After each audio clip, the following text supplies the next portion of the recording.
For this week's video, I'm in Hamsterly Forest just outside Durham.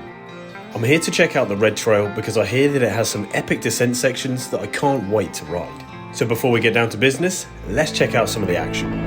Woo! Haha, yeah!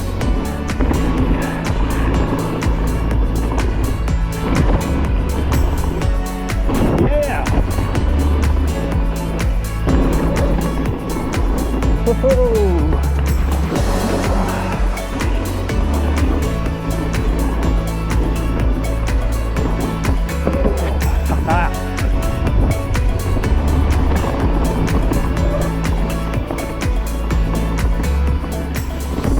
Oh, check out that view! As well as these awesome descent sections, Hamsterly Forest also has a bit of a dirty secret.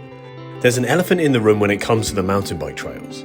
Now, I've not seen any other videos talk about this, but it's definitely something that needs addressing, so we'll discuss this a bit later on in the video. The Red Trail at Hamsterly Forest is about 14.5 miles long and boasts around 3 hours of riding.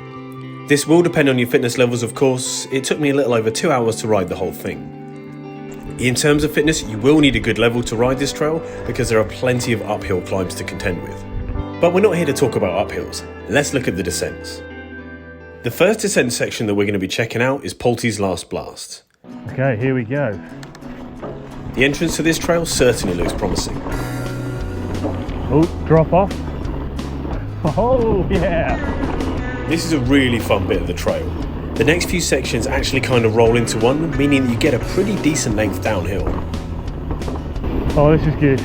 This upper section starts off slowly, but it manages to pick up speed comfortably. As you'll notice throughout this video, the descents do well to make the most of the terrain. This looks good. Even on the flatter sections, there are features like jumps and drops to keep you interested, like this hip jump. I've not ridden one of these before. It wasn't the cleanest attempt, but it was good fun trying. Yeah! All the sections on Hamsterly's Red are a mixture of nice flowing trails and constructed rock features. This is great for that added fun and increasing the technical nature of the trail. Once you get to know this trail, you would be able to absolutely blast it down this section.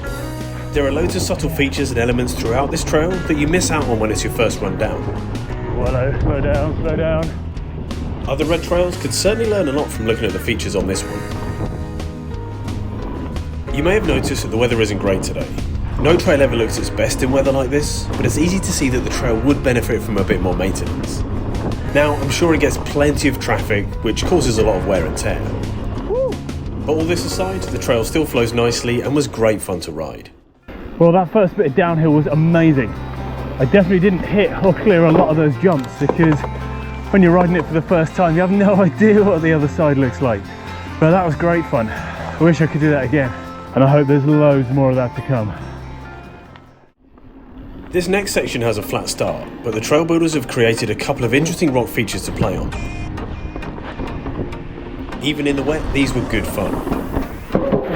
That one looked like it had claimed a few chain rings. Luckily I've got the oval on and I went over it with no problems.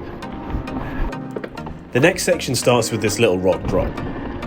This whole section is another great example of a well-designed trail. There are loads of additional rocks placed on the trail that provide a bit more excitement. These are designed as little jumps or drops that really help spice up the ride. These are all rollable, of course, but for riders looking to have a bit more fun, they're a great addition. I honestly think that all trail builders should add little features like these to their trails. These features can turn a mediocre trail into a good one and a good trail into a great one. Although the downhill trails here at Hamsterly are well designed, and they really are, as I said before, they're looking a bit tired. A lot of the jumps and berms on this section are getting a bit out of shape and the tracks are looking pretty worn, not to mention the drainage in places.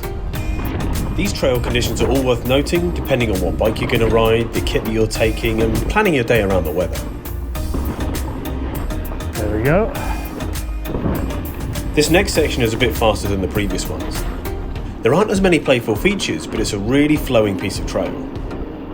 There's some amazing colours out today, if you like that sort of thing. As nice as the scenery is, I recommend that you keep your eyes on the trail. Oh, that was fast. Although this section is predominantly a flow trail, there are a few rock features that could catch you out if you're not being careful. Like the occasional rock garden, Oh yeah! or this soaking wet rock skinny. All in all, these sections were packed with features and a few puddles. Oh. I can't wait to see what the next sections are all about. So it looks like we're going back uphill again to the next 2 downhill sections. This is a pretty steep climb in places, but doesn't take long to get to the top. Then you're ready to hit the next section of downhill. Okay, descent time, here we go. Rock drop, yeah! These sections start in a similar way to the rest of the trail. Plenty of rock drops and enjoyable features that make the trail interesting. I'm riding the Cube Stereo 150 today, and I was glad of the suspension on a few of the rocky sections, but you'd have a great time riding a hardtail around this trail too. So don't let it put you off that I'm riding a big bike. To be honest, these trails are really playful, so as long as you have a manoeuvrable bike, you're going to have a great time. Oh, my brakes have had enough now, they're squeaking. Yep, my bike is going to need a good clean after this, but let's not worry about that yet. Dropping. The last 2 sections drop into the woods. These get a bit faster and we're a bit sloppier on today's ride. Just because the trail gets faster doesn't mean they've done away with the rock features. This short black section has an off-camber rocky entrance, but was great fun to ride. So this black section. I love riding through the woods. Woodland trails always have to wiggle around a lot more because they have to navigate the best route through the trees. Also a bit dark in here. This means you have to be active on your bike to get the most out of the trail. With it being so wet today, I was slightly anxious about riding over the rocks in the slippery conditions. But everything here is built in such a way that I didn't feel unsafe attempting any of it. There's certainly a lot on these descent sections that keeps you entertained. There we are, job done. So, as you may have gathered, the downhill sections of the trail are a lot of fun. But now it's time for the elephant in the room. When I was looking at the Red Trail online, I could only find videos that showed the same 4 or 5 downhill sections. On the map they're roughly here, in the last quarter of the trail. Now this seems strange because the Red Trail is almost 15 miles long. So why doesn't anyone show the rest of the trail? Well, here it is. It's because the rest of the trail is just fire roads. I'm not even kidding. For about an hour and a half I was just riding on different fire roads with no hint of a mountain bike trail in sight. So on this map, these are the only downhill sections. Everything else is either a fire road, an uphill, or both. Now, I know you think I'm kidding, but I'm really not. I'm still on the fire road, and now I'm descending, I can't believe it. I've been riding for about an hour, and I don't think I've hit a single piece of single track yet. Well, there was one, but that was still an uphill, so, yeah. There's got to be some downhill single track at some point. This whole trail can't just be fire road. So I've just stopped because I've just been riding on fire road for the last hour and a half. No joke. 2 bits of single track and they were both uphill. I've genuinely been following the signs and I had to stop to make sure, yep, I'm still following the red graded cycle route. I don't know what to say about that. This is pants. All the downhill sections here are great fun, no doubt about it. They're definitely solid red graded sections. But all the fire road riding was just boring. Now, I know what some of you might say, and yes, the scenery is lovely, even on a day like this. But for a red trail, I wanted a better balance between scenery and actual red graded single track. So I would definitely ride the good sections of this trail again, but I would be cutting the trail in half and missing out on the majority of the fire road. So the trails here are amazing, there's just not enough of them for me.